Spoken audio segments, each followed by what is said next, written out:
આગામી સમયમાં મહાશિવરાત્રિ મેળાનું જૂનાગઢમાં આયોજન થઈ રહ્યું છે.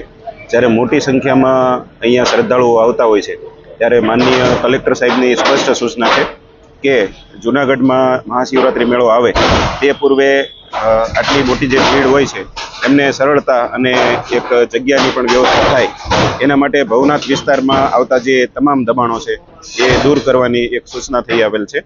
આ પ્રમાણે આજે મહાનગરપાલિકા, પોલીસ અને અમારા વહીવટી તંત્રની ટીમો સાથે મળી અને આજે જે દેખીતી રીતે પ્રાથમિક દબાણો છે એ દૂર કરવામાં આવી રહ્યા છે.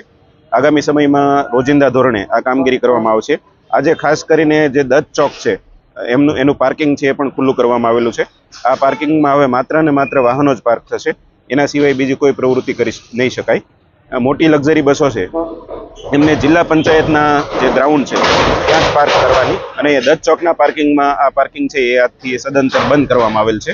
તો આ પ્રમાણેની કાર્યવાહી છે એ માનનીય જિલ્લા કલેક્ટર સાહેબના માર્ગદર્શન હેઠળ કરવામાં આવી રહી છે.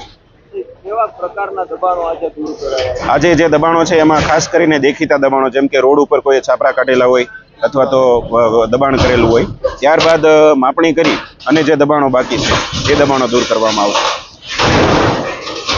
આજે આઈડેન્ટિફાઈ નથી કરેલી, પરંતુ દેખીતી રીતે એવું લાગે કે આજે આ જગ્યામાં દબાણ થયેલું છે અને રસ્તામાં યાત્રિકો અવર જવર કરવામાં મુશ્કેલીરૂપ છે એવા તમામ દબાણો દૂર કરવામાં આવશે.